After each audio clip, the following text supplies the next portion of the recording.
हमने माता सती की कथा सुनी, शिव पार्वती के विवाह के बारे में जाना और उन कथाओं से कुछ ज्ञान प्राप्त करने की कोशिश की। आइए अब हम भगवान विष्णु के राम अवतार के बारे में जानेंगे। उनको इस मृत्यु लोक में क्यों आना पड़ा और यहाँ आकर उन्होंने अपने कर्मों द्वारा हमें क्या क्या शिक्षा दी, ये सब हम जानते हैं। दोस्तों, मात्र बोलकर तो कोई भी हमें ज्ञान दे सकता है, हालांकि इसमें कुछ गलत नहीं है, लेकिन स्वयं करके दिखाना असली साहस का काम है। राम जी इसीलिए तो भगवान राम हुए। दोस्तों, मैं सद्गुरु आशुतोष आप सभी का स्वागत करता हूं हमारे इस छोटे से प्रयास में, जिसमें हम अपने उस महान और गौरवशाली इतिहास से दोबारा जुड़ने की और उससे कुछ सीखने की कोशिश कर रहे हैं, ताकि हम अपने जीवन को और खुशहाल और समृद्ध बना सकें। हम आशा करते हैं कि इस प्रयास में आप हमारा साथ देंगे। तो चलिए फिर शुरू करते हैं। राजा दशरथ के कोई पुत्र नहीं था, इस वजह से वे हमेशा शोकमग्न रहते थे। दोस्तों, एक धर्मनिष्ठ राजा को पुत्र की आशा इसलिए नहीं होती कि वो उनका वंश आगे बढ़ाएगा, बल्कि इसलिए होती है कि कहीं उनका राज्य गलत हाथों में न चला जाए। ये उनकी व्यक्तिगत समस्या नहीं होती, ये पूरे राज्य की समस्या होती है। एक धर्मनिष्ठ राजा के पुत्र से ये आशा होती है कि वो भी अपना राज्य राजधर्म से और पूरी निष्ठा से चलाएगा। राज्य के उत्तराधिकारी के न होने की स्थिति में वो राज्य कमज़ोर हो जाता है, उस पर आक्रमण का खतरा बढ़ जाता है। एक दिन राजा दशरथ के मन में ये विचार आया कि मैं पुत्र प्राप्ति के लिए अश्वमेघ यज्ञ क्यों न करूं। तब राजा ने अपने कुलपुरोहित गुरु वशिष्ठ समेत अन्य श्रेष्ठ ब्राह्मणों को अपने महल में सआदर बुलाया और उनके सामने अपने दिल की बात रखी और उनसे मार्गदर्शन मांगा। दोस्तों, जब भी हमें कोई मंगल कार्य करना हो या कोई बड़ा निर्णय लेना हो, तो हमें अपने शुभेच्छकों का आशीर्वाद और ज्ञानी जनों से उच्च मार्गदर्शन प्राप्त करना चाहिए। राजा की यह बात सुनकर गुरु वशिष्ठ समेत सभी ज्ञानी जनों ने राजा की प्रशंसा की और उनको यज्ञ की तैयारियों के लिए मार्गदर्शन किया। इस प्रकार अपने गुरुजनों से आशीर्वाद प्राप्त करने के पश्चात राजा दशरथ ने अपने मंत्रियों को उनकी योग्यता के अनुसार काम सौंपे और यज्ञ की तैयारियां करने का आदेश दिया। जब सब चले गए तब उनके मंत्री सुमंत्र ने अकेले में राजा को सलाह दी और समझाया कि पुत्र प्राप्ति के लिए अश्वमेघ यज्ञ की बात तो ठीक है, लेकिन मैंने एक बात सुनी है, आज्ञा हो तो कहूँ। तब राजा से आज्ञा पाकर सुमंत्र बोले, पूर्व काल में भगवान संत कुमार ने एक बात कही थी कि महर्षि कश्यप के विभांडक नाम के एक प्रसिद्ध पुत्र होंगे और उनका भी एक ऋषिशृंग नाम का एक प्रसिद्ध पुत्र होगा। वे सदा वन में ही रहेंगे और उनका विवाह राजा रोमपाद की कन्या शांता से होगा। देखिए, यहाँ भी हमें एक सीख मिलती है कि हमें वैवाहिक संबंधों के लिए धनी को पात्रता न देकर ज्ञानी पुरुषों को पात्रता देनी चाहिए, क्योंकि धन हमेशा रहने वाला नहीं है और ज्ञान हर परिस्थिति में हमारा मार्गदर्शन करता है। मंत्री सुमंत्र ने आगे कहा कि राजा रोमपाद तो आपके मित्र हैं, अगर आप उनके जमाई ऋषिशृंग से पुत्र प्राप्ति के लिए यज्ञ कराएंगे तो आपका मनोरथ अवश्य पूर्ण होगा।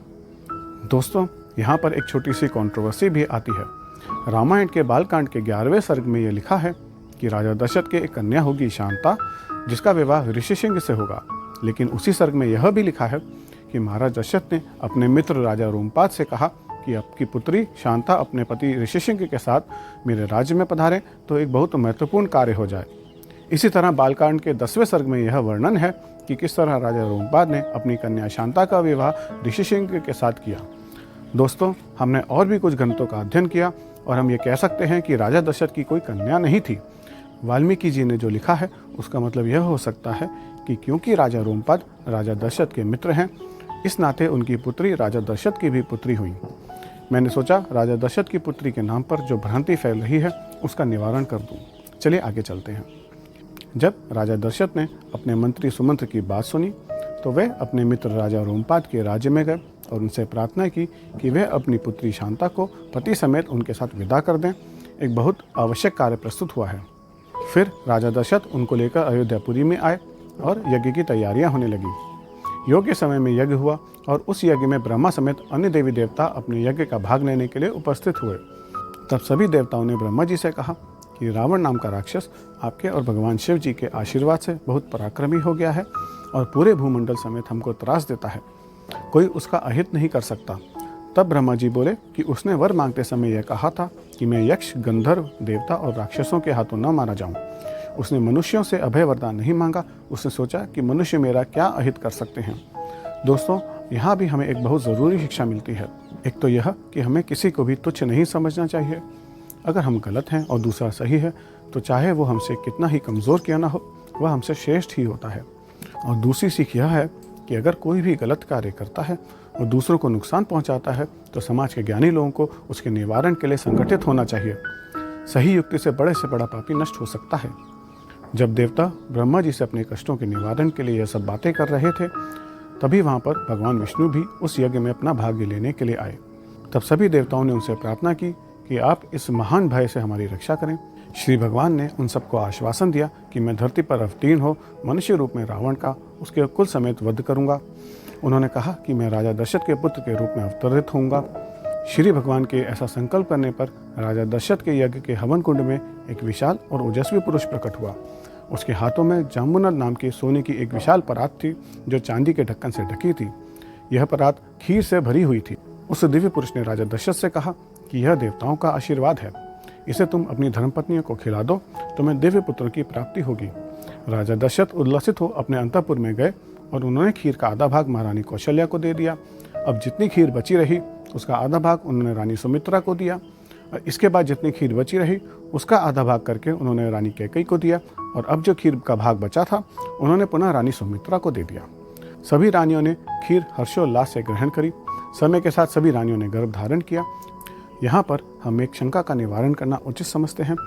कुछ ग्रंथों में आया है कि उस दिव्य खीर को वायु मार्ग से ले जाते हुए कुछ खीर छलक के धरती पर गिर गई और उसे हनुमान जी की माता अंजनी ने ग्रहण किया था। इस प्रकार हनुमान जी भगवान राम के भ्राता हुए। देखिए, हम वाल्मीकि कृत रामायण को माने तो ऐसा कुछ नहीं हुआ था। अश्वमेघ यज्ञ सरयू नदी के तट पर ही हुआ था, तो खीर ले जाने के लिए वायु मार्ग की आवश्यकता ही नहीं थी और ऐसा कोई प्रसंग रामायण में है भी नहीं। हम रामायण को सर्वाधिक प्रासंगिक मानते हैं क्योंकि महर्षि वाल्मीकि उस युग में उपस्थित थे। उनको स्वयं नारद जी ने रामकथा सुनाई थी। वनवास के समय स्वयं राम जी माता सीता और भ्राता लक्ष्मण के साथ उनके आश्रम में ही ठहरे थे। माता अंजनी का खीर खाने की कथा न तर्क संगत है न रामायण में वर्णित है। हम आगे की कथाओं में राम जी के विभिन्न लीलाओं के बारे में जानेंगे और साथ ही साथ कुछ और भ्रांतियों का निवारण करने की कोशिश करेंगे।